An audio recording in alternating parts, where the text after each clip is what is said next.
مدینہ مدینہ مدینہ مدینہ مدینہ مدینہ مدینہ مدینہ اعوذ باللہ من الشیطان الرجیم بسم اللہ الرحمن الرحیم سورة الاخلاص مکیہ قل هو اللہ احد اللہ الصمد لم یلد ولم یولد ولم یکن له کفوا احد۔ سورة الاخلاص مکیہ، یہ سورہ اخلاص ہے جو مکے میں نازل ہوئی، یعنی ہجرت سے پہلے نازل ہوئی۔ اس کو سورہ اخلاص کہتے ہیں، حالانکہ اس میں کوئی عام طور پر آپ دیکھتے ہیں سورتوں کا نام ایسا ہوتا ہے کہ سورت میں اس کا ذکر ہوتا ہے، جیسے ابھی اوپر سورت جو گزری سورہ لہب، تو لہب 2 مرتبہ آیا سورہ لہب میں، اس لیے اس کا نام سورہ لہب ہے۔ لیکن یہاں پر اس کا نام سورہ اخلاص ہے، تو اخلاص اور خلاص کا کوئی ذکر نہیں ہے اس سورت میں، پھر بھی اس کا نام سورہ اخلاص ہے۔ کیوں؟ اخلاص کا معنی ہوتا ہے خالص کرنا، یعنی اپنی پوری توجہ کسی ایک کے لیے مرکوز کرنا، صرف کرنا، خرچ کرنا، اپنی پوری توجہ، اپنا پورا رخ کسی ایک کی طرف کر دینا، کسی ایک کے لیے کر دینا، اس کو اخلاص کہتے ہیں۔ قرآن میں وما امروا الا لیعبدوا اللہ مخلصین لہ الدین حنفاء، کہ لوگوں کو یہ حکم دیا گیا ہے کہ وہ اللہ کی عبادت کریں اخلاص کے ساتھ اور ہر چیز سے ہٹ کٹ کر۔ اخلاص مطلب اللہ کو ایک مانے، حنفاء کا مطلب ہر چیز سے ہٹ جائیں، کسی چیز کو مؤثر نہ سمجھیں، کسی چیز کو داتا نہ سمجھیں، یہ سمجھیں کہ جو کچھ بھی ہے وہ اللہ ہے۔ یہ قرآن کہتا ہے کہ لوگوں کو اس بات کی تاکید کی گئی، حکم دیا گیا۔ اس سورت کو سورہ اخلاص اس لیے کہتے ہیں کہ اس میں اسلام کی ایک عظیم الشان عبادت توحید، ایک بڑا حکم توحید کو بیان کیا گیا ہے۔ اور توحید کا معنی ہے اللہ کو ایک ماننا اور اللہ ہی کو ماننا اور اللہ ہی کی ماننا، تو اس کو سورہ اخلاص کہتے ہیں۔ امام فخر الدین رازی رحمۃ اللہ علیہ نے اس سورت کے 20 نام ذکر کیے ہیں، سورہ اخلاص، سورہ نور، سورہ نسبہ۔ تو بہرحال یہ سورہ اخلاص ہے کہ مطلب آدمی صرف ایک اللہ کو مانے، عبادت صرف ایک اللہ کی کرے، حاجت روا صرف ایک اللہ کو سمجھے، وہ اپنی تمام چیزوں میں مخلص ہو، ملاوٹ والا نہ ہو۔ جیسا کہ ہم کہتے ہیں یہ خالص شہد ہے، یہ خالص گھی ہے، مطلب اس میں کوئی اور چیز ملی ہوئی نہیں ہے۔ تو اسلام یہ چاہتا ہے، اللہ یہ چاہتے ہیں کہ بندے بھی میرے لیے مخلص ہوں، عبادت میں مخلص ہوں، ان کی عبادت خالص میرے لیے ہو، کسی اور کے لیے نہیں ہے، کسی اور کے لیے نہ ہو۔ توحید تو یہ ہے کہ خدا حشر میں کہہ دے، توحید تو یہ ہے کہ خدا حشر میں کہہ دے یہ بندہ دو عالم سے خفا میرے لیے ہے، کہ اس کو دونوں جہان سے کوئی مطلب نہیں، صرف مجھ سے مطلب ہے۔ یہ ہے توحید۔ یہ سورت بڑی عظیم الشان ہے، اس کی فضیلت انشاءاللہ بعد میں ذکر کریں گے۔ اولاً تو یہ کہ یہ نازل کیوں ہوئی، کب ہوئی، اس کا بیک گراؤنڈ کیا ہے، پس منظر کیا ہے۔ تو یہ مکے میں نازل ہوئی ہجرت سے پہلے۔ اس کی وجہ یہ ہے کہ 2 آدمی نبی اکرم صلی اللہ علیہ وسلم کے پاس آئے اور انہوں نے سوال کیا کہ اے محمد ہمیں بتلائیے کہ اللہ کس چیز سے بنا ہے، سونے سے بنا ہے، چاندی سے بنا ہے، لکڑی سے بنا ہے، لوہے سے بنا ہے، یا سیمنٹ سے بنا ہے، پی او پی سے بنا ہے۔ سمجھ میں آئی بات؟ ہم یہ دیکھتے ہیں کہ بارش ہو جائے تو ان کو اپنے سے زیادہ اپنے خالق اور مالک اور معبود کی فکر ہوتی ہے، اس کو بچانے کی پنی ڈالو بھائی ورنہ یہ بہہ جائے گا۔ سمجھ میں آئی بات؟ وہ خدا کیا ہے اور کیسا ہے جو اپنی حفاظت نہ کر سکے، وہ آپ کی کیا حفاظت کرے گا۔ قرآن نے بہت واضح مثال دی، ان یسلبہم الذباب شیئا لا یستنقذوہ منہ، کہ اگر ان کے اوپر مکھی آ جائے ان کی کوئی چیز مکھی لے کر چلی جائے یہ اس کو روک نہیں سکتے ہیں، مکھی کو بھی نہیں روک سکتے ہیں۔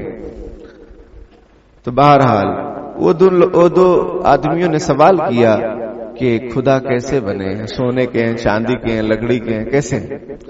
تو یہ صورت نازل ہوئی۔ بعض روایتوں میں ہے کہ مشرکین مکہ نے کہا کہ اے محمد اپنے خدا کا حسب نسب تو بیان کرو، ان کا تعارف کراؤ، ان کی ڈیٹیل دو، ان کے ابا کون ہے، ان کا بیٹا کون ہے، ان کی بیوی کون ہے، بتاؤ ہم کو۔ تو اللہ تعالیٰ نے یہ سورت نازل فرمائی۔ اس کا ترجمہ دیکھیے، قل هو اللہ احد، اے محمد صلی اللہ علیہ وسلم کہہ دیجئے کہ وہ اللہ یکتا ہے، یگانا ہے۔ اللہ الصمد، اللہ بے نیاز ہے، سب کو اس کی ضرورت ہے، اس کو کسی کی ضرورت نہیں۔ لم یلد ولم یولد، وہ کسی کا باپ نہیں اور نہ کسی کا بیٹا ہے۔ لم یلد، وہ کسی کا باپ نہیں، ولم یولد، اور نہ وہ کسی کا بیٹا ہے، نہ وہ جنا ہے، نہ وہ اس نے کسی کو جنا اور نہ وہ جنا گیا۔ یہ پرانا ترجمہ۔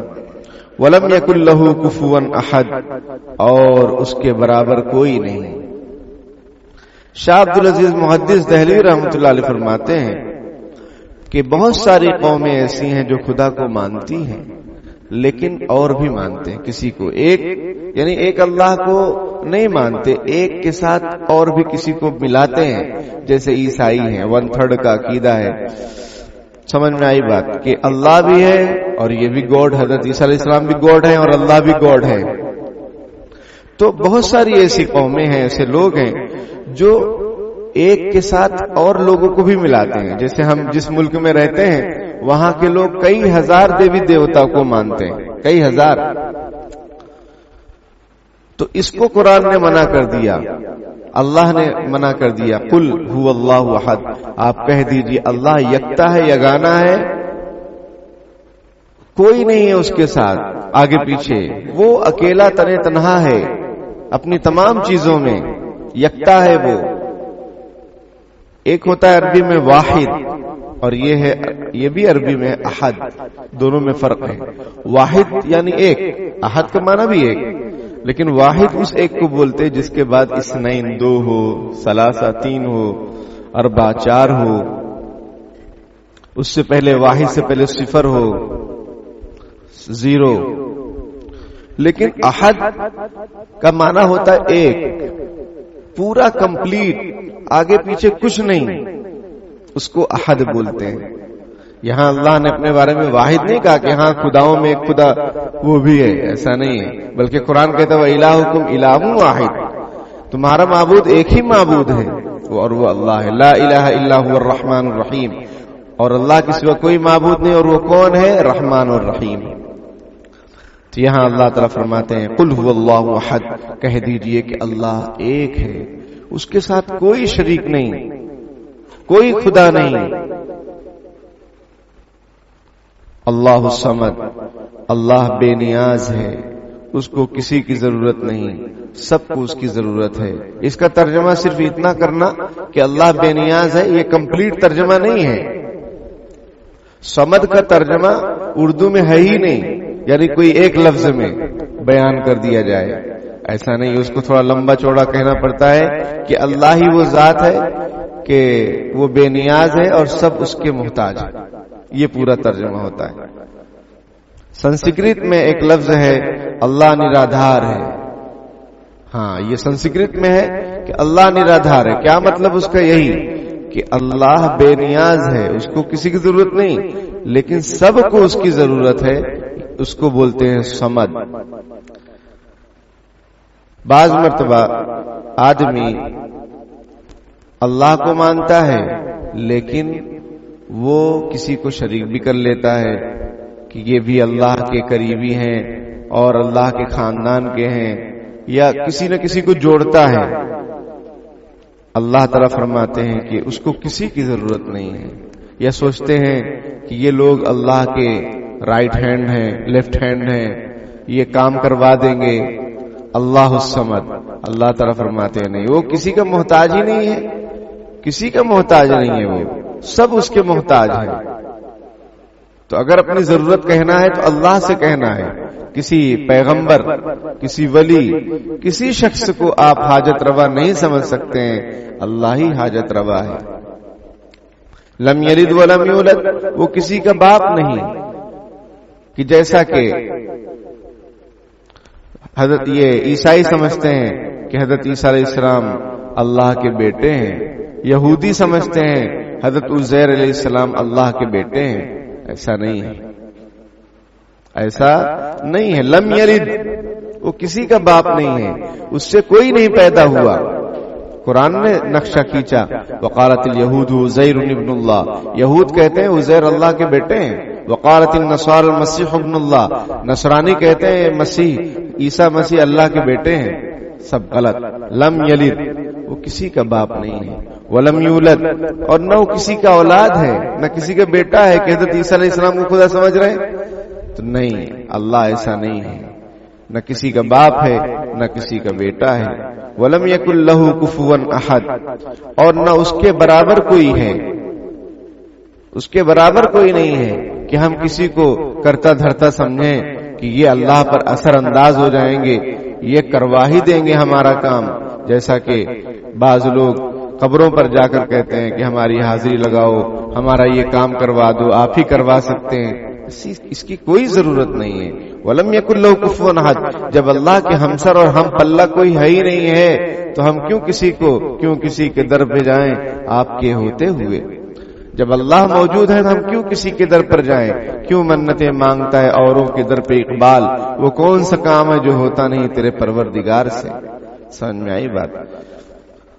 مانگنا ہے جو مانگ لے اس در سے اکبر، یہ وہ در ہے جہاں آبرو نہیں جاتی۔ اکبر الہ آبادی کا بھی اس طرح سے ایک شعر ہے کہ جو کچھ مانگنا ہے یہاں مانگو، یہ وہ در ہے جہاں آبرو نہیں جاتی ہے۔ اللہ کے سامنے مانگنے سے کوئی انسلٹی نہیں، لوگوں سے مانگ کر دیکھو، وہ ریجیکٹ کر دیں گے، منع کر دیں گے، کہیں گے یار پہلے بتانا چاہیے تھا، ابھی ہم نے دے دیا اور ابھی ختم ہو گیا، ابھی قرضے میں، ابھی لاس میں ہے۔ تو یہ وہ در ہے جہاں آبرو نہیں جاتی۔ تو ولم یکن لہ کفوا احد، اللہ کے برابر کوئی ایسا نہیں ہے جو اللہ کے ہمسر ہو، برابر ہو، ہم پلہ ہو، کہ اس کو حاجت روا سمجھا جائے، اس کے در پہ جایا جائے اور کہا جائے کہ آپ کام کروائیے، آپ نہیں کروائیں گے تو ہمارا کام ہی نہیں ہوگا۔ ایسا کچھ نہیں۔ اللہ بے نیاز ہے، اللہ غنی ہے، سب اس کے محتاج ہیں۔ تو یہ سورہ اخلاص ہے، اس میں توحید کو بیان کیا گیا۔ اس کی فضیلت یہ ہے کہ جو کوئی ایک مرتبہ اس کو پڑھتا ہے تو 1/3 قرآن کے برابر اس کا ثواب ملتا ہے۔ 1/3 قرآن کے برابر ہے یہ۔ 1/3 قرآن کا مطلب یعنی قرآن کے 3 حصے کیے جائیں تو 1 حصے کے برابر ہے قل هو اللہ، سورہ اخلاص۔ کیوں؟ اس لیے کہ قرآن میں جو بڑے بڑے مضامین ہیں بیان کیے گئے ہیں وہ 3 ہیں، ایک توحید، نمبر 2 رسالت، نمبر 3 آخرت۔ تو گویا توحید کو پورا کا پورا اس سورت میں بیان کر دیا گیا۔ یہ اتنی عظیم الشان سورت ہے کہ پوری توحید کو اپنے اندر سموئے ہوئے ہیں۔ اور حضور پاک صلی اللہ علیہ وسلم فرماتے ہیں جو کوئی 10 مرتبہ اس کو پڑھے تو جنت میں ایک محل بن جاتا ہے اس کا۔ ہے تمہیں رضی اللہ عنہ فرمایا تب تو ہم بہت زیادہ محل بنا لیں گے۔ آپ صلی اللہ علیہ وسلم فرمایا بالکل، اللہ تعالی تو دینے کے لیے یہی ساری نعمتیں عطا فرمائی ہیں، وہ اس کو کوئی پریشانی نہیں ہوگی۔ آپ جتنا چاہے پڑھو، 10 مرتبہ پڑھتے رہو، 10 مرتبہ پڑھو گے ایک محل بن جائے گا جنت میں۔ سورہ اخلاص کی یہ فضیلت، 1 مرتبہ پڑھو 1/3 قرآن کے برابر، 3 مرتبہ پڑھو 1 قرآن کے برابر ثواب۔ سمجھ میں آئی بات؟ تو اس کا خوب اہتمام کرنا چاہیے، پڑھنا چاہیے۔ ایک صحابی نبی اکرم صلی اللہ علیہ وسلم سے عرض کیے، اللہ کے رسول میں سورہ اخلاص سے محبت کرتا ہوں۔ آپ صلی اللہ علیہ وسلم فرمایا حبک ایہا ادخلک الجنہ، تیرا سورہ اخلاص سے محبت کرنا تجھے جنت میں داخل کر دے گا۔ تیرا سورہ اخلاص سے محبت کرنا تجھے جنت میں داخل کر دے گا۔